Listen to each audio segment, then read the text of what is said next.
Toll का भुगतान करते समय लड़की ने जानबूझकर बैंक नोट को खून से रंग दिया। टोल कलेक्टर को सौंपते समय उसने जानबूझकर अपनी हथेली फैला दी, लेकिन उसने फिर भी शांति से बदलाव पाया और उसे संकेत देने के लिए अपनी आंखें झपकाईं, क्योंकि वह जानता था कि अगर अपराधी घबरा गए तो कार में बैठी लड़की निश्चित रूप से कोई कदम उठाएगी। टोल कलेक्टर ने निर्णायक रूप से पुलिस को फोन किया। युवक ने पाया कि कार की पिछली सीट पर लड़की बहुत घबराई हुई लग रही थी। अपने अनुमान को सत्यापित करने के लिए वह जल्दी से आगे बढ़ा और उससे बात करने की पहल की। कहा कि उसके टायर बुरी तरह घिस गए हैं।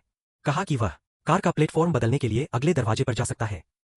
लड़की की बातों ने अपराधी को तुरंत घबरा दिया और इससे युवक को अपने संदेह के बारे में और भी यकीन हो गया। इसलिए बिल का भुगतान करते समय उसने कहा कि वह अकेले शुल्क नहीं ले सकता। अपराधी को शुल्क का भुगतान करने के लिए खिड़की पर जाने दिया। शियोंग एर ने सो रही लड़की को देखा और अचानक उसके मन में एक बुरा विचार आया। इस महत्वपूर्ण क्षण में एक सायरन बज उठा। शियोंग एर ने गलती से सोचा कि यह फुटबॉलर है जो उन्हें गिरफ्तार करने आया है, इसलिए वह जल्दी से कुई हुआ को ले गया। दोनों अपराधी मिले और अगले बेस पर आ गए। उन्होंने लड़की को एक खाली कमरे में बांध दिया। फिर शियोंग दा ने अपने छोटे भाई को धमकी दी कि वह उसे फिर से न छुए। फिर वह सो गया। जाओ, जाहिर है यह उसके भागने का एकमात्र रिकॉर्ड है, इसलिए उसने सावधानी से अपना शरीर हिलाया, अपने बंधे हुए हाथ अपराधी की जेब में डाले। इस समय लड़की इतनी घबराई हुई थी कि वह सांस लेने की हिम्मत नहीं कर पा रही थी। अगर वह उसे जगाती, सौभाग्य से वह भाग्यशाली था कि उसे फोन मिल गया। फिर उसने तुरंत अपने प्रेमी को एक टेक्स्ट संदेश भेजा, उसे बताएं कि वह कहाँ था। प्रेमी पलटा और दौड़ा। यह सब करने के बाद उसने अपने प्रेमी के उसे बचाने का इंतजार नहीं किया।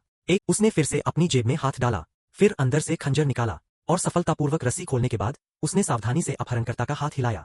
हालांकि जैसे ही वह भागने वाला था उसने अपने बगल में खिड़की देखी। यह बहुत ऊंची नहीं थी, इसलिए वह उससे नीचे कूद गया। उसे लगा कि वह बच गया है। वह कोने पर शियोंग दा से मिला और उससे टकरा गया। उस आदमी ने तुरंत उसकी गर्दन पकड़ ली और उसे कोई आवाज न करने की धमकी। वह लंबे समय से उनका पीछा कर रहा था। वे दोनों जल्दी से लड़की के साथ निकल गए। उसे पता नहीं था कि शियोंग दा ने पीछे से एक कार को उसका पीछा करते देखा था, तो अंतराल का फायदा उठाते हुए वह सुपरलाइट स्पीड से रैंप से बाहर निकल गया और प्रेमी की ट्रैकिंग को रोकने के लिए ट्रेन को सफलतापूर्वक पार कर गया। यह सोचकर कि अब सभी निकास अवरुद्ध हो गए हैं, कुछ चर्चा के बाद उन्होंने फैसला किया कि सबसे खतरनाक जगह सबसे सुरक्षित थी। लड़की की पीठ पर खंजर तान दिया गया। उसने बिल्कुल भी विरोध करने की हिम्मत नहीं की। आपको केवल एक मानक कमरा चाहिए, वह मेरे भाई और मेरी भाभी है, तो एक मानक कमरा पर्याप्त है। एक कमरे के लिए 800। और जियोन दा के पिता के सामने लड़की ने जल्दी से पानी को एक तरफ धकेल दिया और फ्रंट डेस्क का ध्यान आकर्षित करने की कोशिश की। क्षमा करें, मैं आपको भुगतान करूंगा। वास्तव में फ्रंट डेस्क ने पहले ही नोटिस कर लिया था कि कुछ गड़बड़ है। जब वह हिंसा करने वाला था तो उसे जियोन दा ने रोक दिया, जिसने दावा किया कि वह अब एक नकदी गाय है और पैसे मिलने के बाद सब कुछ ठीक हो जाएगा।